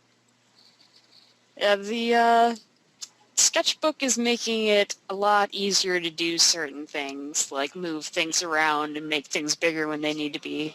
And I don't have any ghost lines, so that's Exactly. even better. Okay, here's a $10 question from my past when I first got with Buzz. What is the first rule of drawing? Anyone? Draw lightly. Lightly. Very good. What's the second rule of drawing? Draw lightly. Draw lightly. You're awesome. What's the third rule of drawing? Don't Nobody talk about talks pot. my club. No. Sharpen your pencil. Always sharp ends. The fourth rule of drawing is you look good and you do it, baby, because I'm always looking good. So 1, 2, 3, 4. I'm at the fourth rule right now, looking good in my bunny slippers. You lied to us. You said the third rule was nobody talks about Fight Club. Yeah, you lied. You know, I can't be Tyler Durden because we already have a tie here. All right, so I have to. Yo. word. You wish. I'm going to put you down when I see you in Dixon, Tennessee. Oh, I will fight you. I'm not scared of you. We'll talk about that offline, but I will make you cry in front of your dad. Anyway, with that said, any questions so far or right now about anything that we've commented about today besides me knocking Ty out and making him cry and pee his pants? I think we have had some really, really great stuff tonight. It's this has been a very, very. Oh, Derek, do you want me to show my little drawing that I made of my thing? I would love that. Is that cool with you, Mr. Nelson? Yeah. So was that Ty? Yes. Yeah. Yes, sir.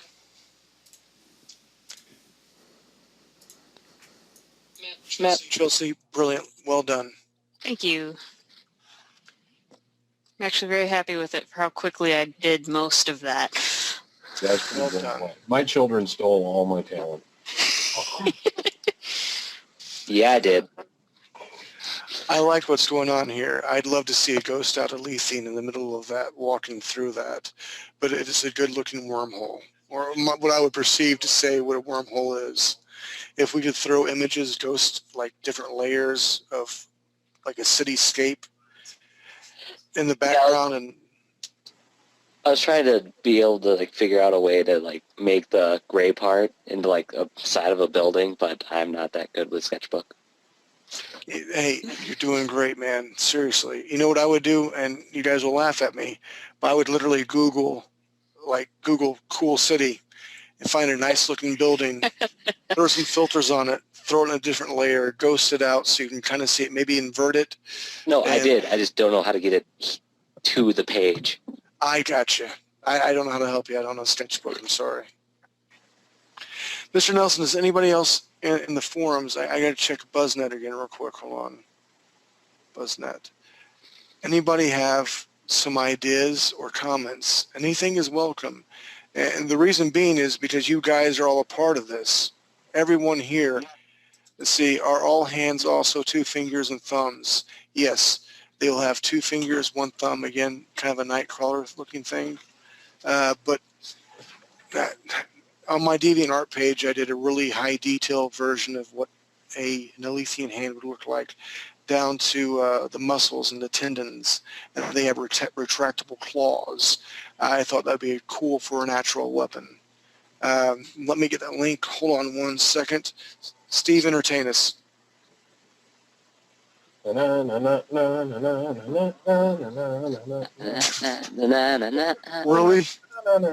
Mr. Ray, please save us and say something intelligent. Well, I had a question for Chelsea. Who was the guy on the far right? I figured the husband of the other female there. Ah, I figured them all as couples. I hadn't gotten to the hooded guy yet that comes up in the comic. I haven't gotten there yet. okay. I was just, wondering. It works okay, but I don't think we necessarily need it. No, this is also true. The lead in the panel are, 5 figures, the 2 kids, the 2 mothers, and the husband who's not really up to snuff. And we want him to look really, the other guy looked mad for some reason. I couldn't quite figure that out. But again, you sketched all of that really rapidly. Yep. Yeah, that's part of that. But I loved the expression on the woman's face whose son had just gotten bonded. And I loved what you did with the little girl. And, all of the figures worked really well. I just didn't necessarily see that guy as necessarily needing to be in the scene. He was done really well, though. Thank you. And that's the thing, Mr. Ray. Marvel, for comic books, they give basically a page synopsis, where page 1, you see the baby and this, and this happens, and it's up to the artist to interpretate what's going on. DC comic books will be panel 1 is this, panel 2 is this, panel 3 is this, and it's very, very regimented. The very first comic book I ever did was this thing called Midnight. No, was it Midnight? Yeah, Midnight Blue. Great money. The packet came, and it was literally, this is like a typewriter. The dude typed. It was like 5 pages, a single space type. I couldn't figure anything freaking out. And he just said, do it. There was no constraints. It was all freedom. And you know, if I was a semi-seasoned artist like I am now, that would have been cool.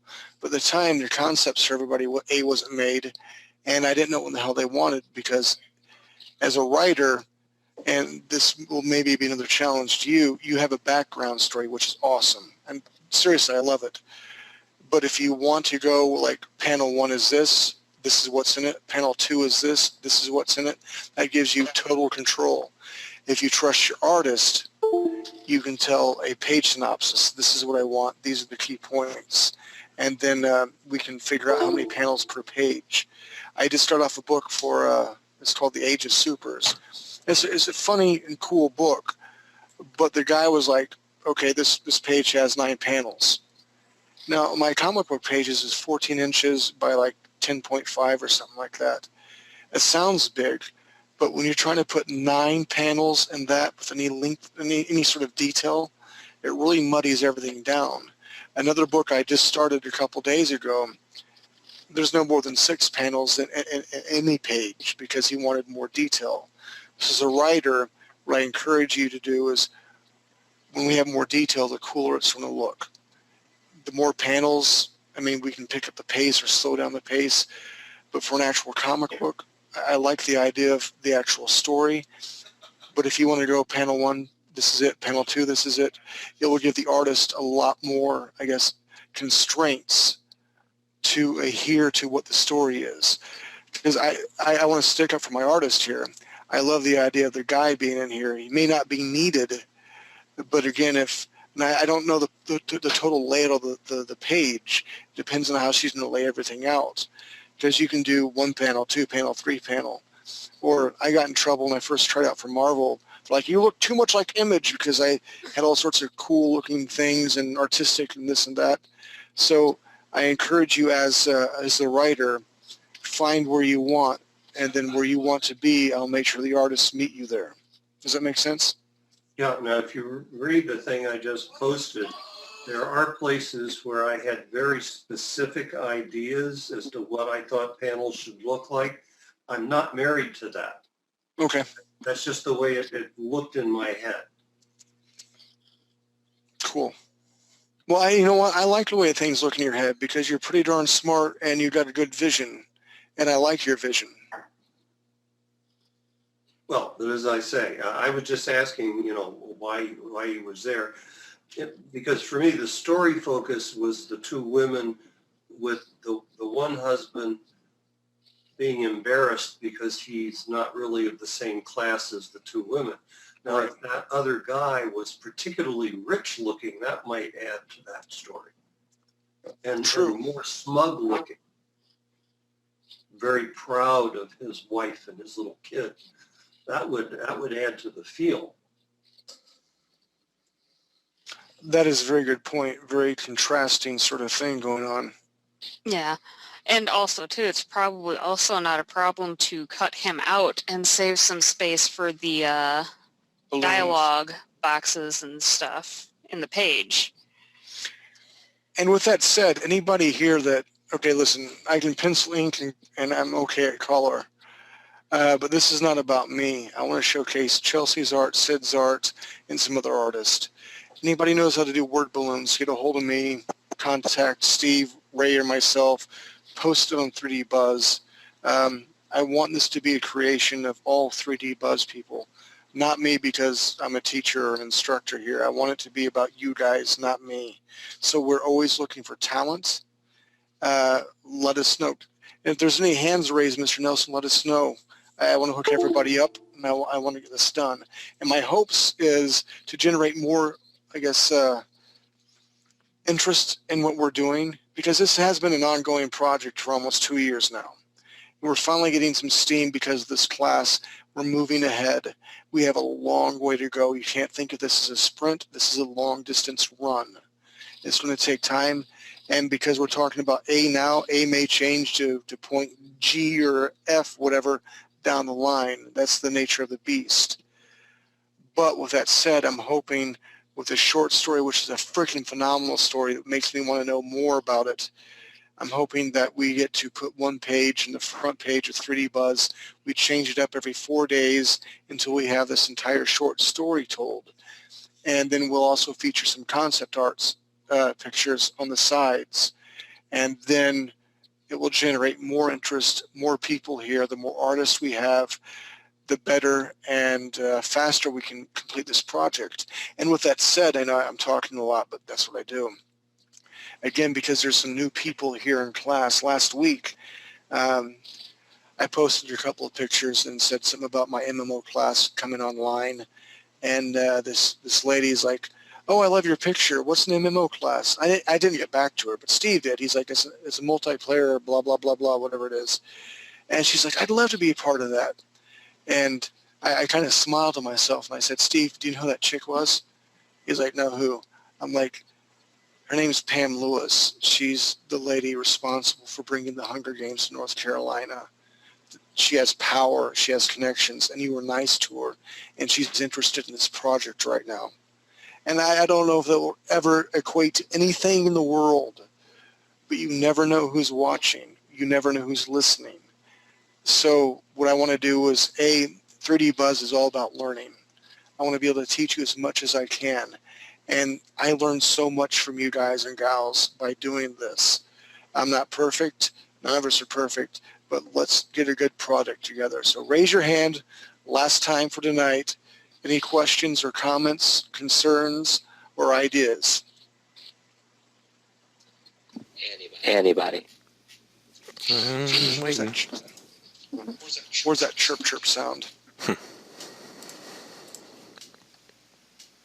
Derek, you like my little message I left for you here? Hold on, I'm looking. Derek thinks Ty is the best. You know what? Because you said that means it's not true. A true man doesn't have to brag. I'll kill you later on tonight, Battlefield. Bring it. It's done been broaded. At school tomorrow. Oh, yeah, I do. Oh, sorry. Down. Dang. Yeah. You got to go to school tomorrow. I've been there and done that. Okay, Mr. Nelson, anybody at all? No on my end, no. All right, with that said, actually, I may ask the team, any questions or comments, any concerns, any ideas right now? No, I think we got our homework, and I will get a hold of Donald, and tonight was a really great class. I came up with a lot of great ideas. Guys, I really appreciate everybody being here, and I don't want anyone to be afraid to come up with ideas. Wolf, you're doing great, dude. You keep it up. Here's what I want to do. I have a question. Wolf. I'm sorry, yes, sir. What, GB, you're going to say something to me? No, well, I'll say it to you in a second, but you first. Oh, well, I was just going to ask what I should be working on now. That is funny you should say that, because I'm about ready to tell you that. I have Chelsea. She's going to draw, I want the definitive look of a woman, of the Elysian woman right now. And what I would love for you to do is take my designs, my image planes of the front and the side view, and what I want you to do is add the ridges and your indention ideas to it. I mean, you can literally put another layer on top of it. This is the look that we're going to go for, but feel free to add, I want you to add the hair. Just play around with those two images and doing what you're doing, okay? Feel free to add color and stuff like that, please. Yeah, sounds good. I appreciate you. And Wolf, if you got any free time, I'll pass along the same thing I'm going to give to Donald. A couple of Arctic and a couple of desert environments. Particular notation on what kind of living structures do they have in those. What kind of living Awesome. structure? Yeah. Yeah, if it's a desert environment, what might the living structures look like? I want to throw around some ideas between all of us with that next week. Awesome. We got our ideas then. Mr. Nelson, Do you have anything to say about anything? You're the technical guru here. No, sounds good. Hey, Rock On. Will you tell Mr. Busby that we're all anxious to see him? I'm anxious to see the pony show with you and drink and smoke a cigar. And I'm going to get you to draw me something while I am there. I'm looking forward to meeting the Curtis clan as they come down for this big meeting. And with that said, go to 3D Buzz forums. Facebook me, Derek Stevens. I'm the bald guy with a shotgun at the moment on my Facebook page. I will answer any questions that I can in a timely fashion. Steve Curtis is awesome. He is also very helpful. If you want to be part of the team, PM us on 3D Buzz. We'll get back to you. I look forward to working with everybody. Is that it? Alrighty. Wait. I have to say my catchphrase at the end. Are you ready? Okay. All right, this is my DJ voice. So keep your feet on the ground and your ankles slightly above them. Keep reaching for the stars. With that, that's it for 3dbuzz.com. Tonight's MMO class. We will see you next Wednesday, every Wednesday, for life. All right, get us out of here.